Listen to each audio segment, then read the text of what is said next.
Sitting with the legs long, have the hands directly behind the buttocks, back straight.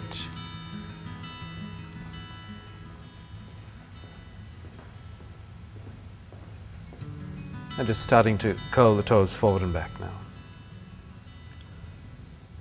So as most of you know, this is a series called Pawan Muktanasan. Here we work all of the synovial joints in order to improve flow of synovial fluid through the joints, but also to remove energy blocks. Most common forms of energy blocks occur in the joints.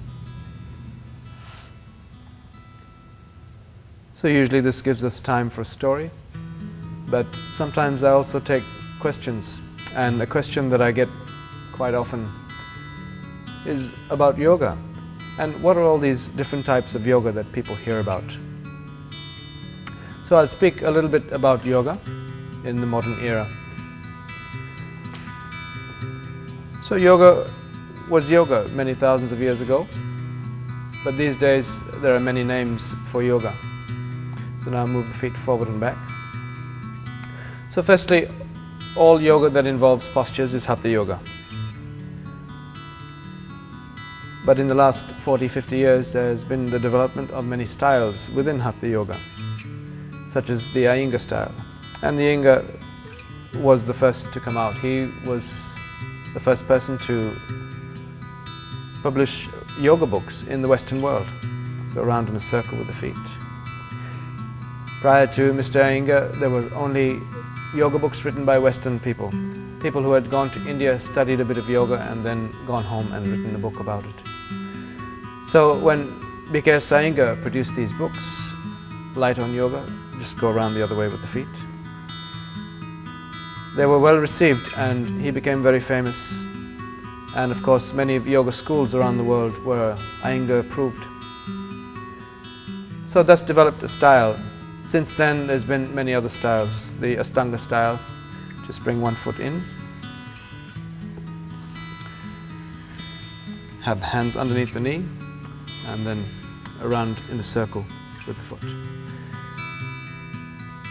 So there's Astanga Yoga, there's Bikram Yoga, there's Flow Yoga, Shadow Yoga, Dhruv Yoga, Ki Yoga. All of these different styles of yoga, all of it is Hatha Yoga. Oh, and Kentucky Fried Chicken Yoga, don't forget that. So if you ask a Raj Yogi about postures, he'll say, what postures? You don't need all these postures. All you need is one posture. Master that posture and this will lead to enlightenment. And this is true. Round the other way with the leg. All you really need is one posture. All will come to you if you were to master a good sitting posture and meditate. Raja Yoga is the yoga of meditation, yoga of concentration. Just have the legs straight now. This is known as the highest form of yoga.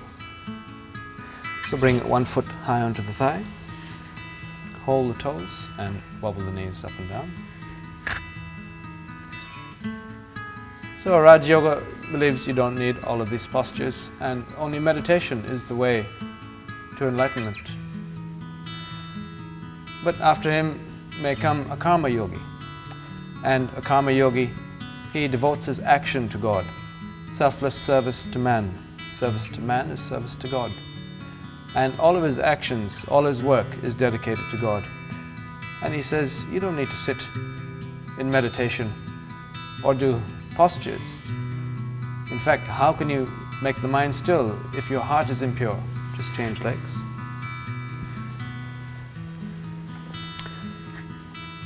Meditation is very difficult if you have an agitated mind and an impure heart. And he's right. One must purify the heart through working devoted in selfless service to others. Karma Yoga is the slowest way to enlightenment, but also the safest. And this is why many yogis choose to use their action, or the science of action, as part of their yoga. So then you have Dhyani. Just have the leg straight, bringing one foot into the elbow. Wrap the other arm around the knee, lock the fingers. Dhyani is an intellectual. He is a philosopher. And he says, you don't need postures and meditation and all that hard work. You have a mind. One can use the mind to get to God. One can use the intellect, and this is true. Philosophy is also a path to yoga. And why so many paths? Because there are so many different types of people. Somebody who is used to using the mind is more suited to a philosophical way. Just change legs. Foot goes inside the elbow, other arm around the knee, rock the baby. Somebody who's a very busy person, likes to work, likes to be in action all the time. These are karma yogis. They are better suited to doing this.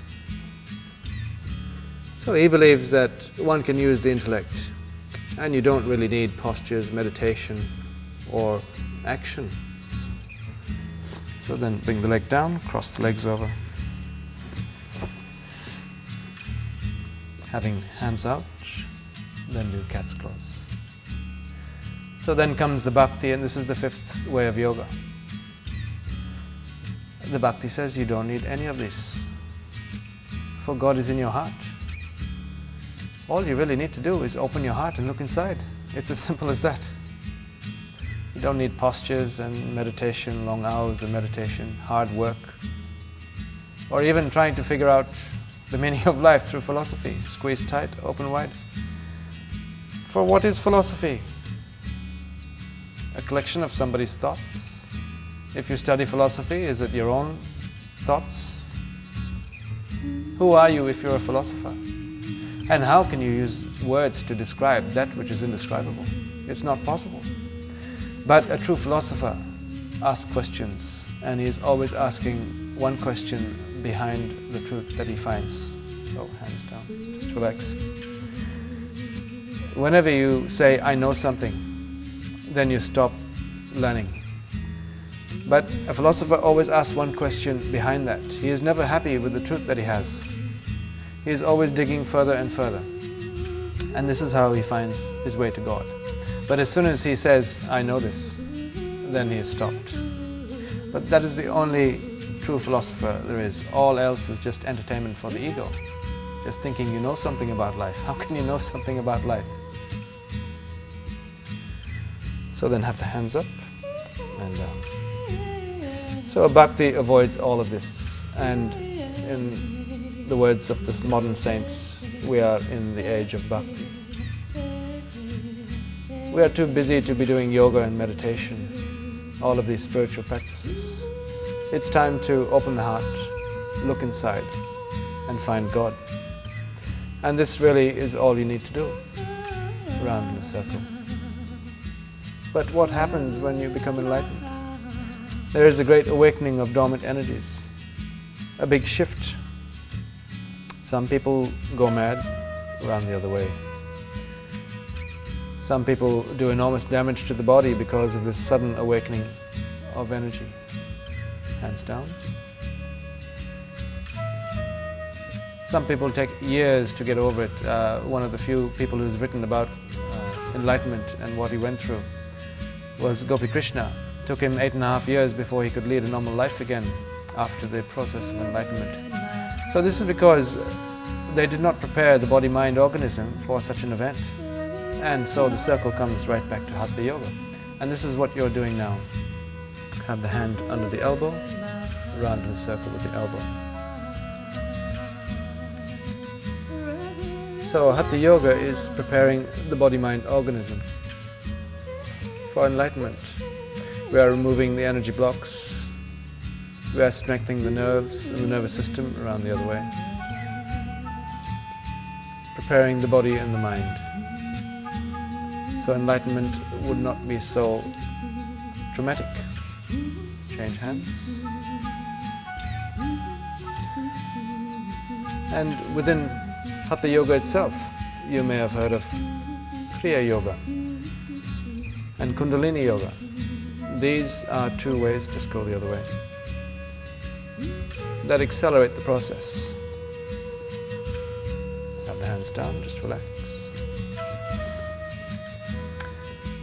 So within Hatha Yoga are also 76 Kriyas. Most of the Kriyas are a physical posture combined with a mental exercise. And these are more advanced techniques and this helps one accelerate your progress in yoga. Have the hands on the shoulders, around in a circle.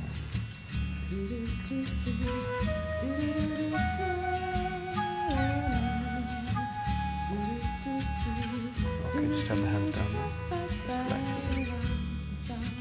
So just having the arms loose in the lap, and then do a few rounds with the neck.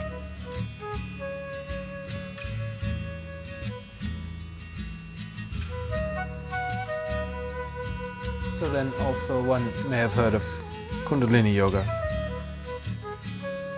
And this is the most accelerated process to enlightenment, but also the most dangerous. Many people don't realize that yoga, if done incorrectly, in the wrong hands, can be very dangerous. Just round the other way a few times.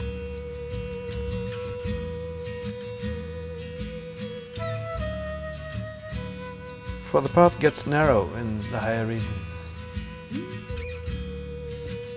and one can fall off. Just face the front now. In India now there are clinics that handle only yoga accidents. This is because medical science doesn't know what's going on when people have had premature awakenings of dormant energies. And this has gone through the body, wrecking the body. So the nervous system is very much like an electrical system in the body. And when you put too much current through it, if you multiply the normal amount of current by times 10 or times 20 or times 100 even, you're going to blow some circuits somewhere. And this is what happens most often. People don't realize what they're playing with. Yoga was a secret science for many years. And this is because in the wrong hands it can be very dangerous. So one must always take proper instruction and go carefully and with patience. Otherwise, you're bound to have disaster.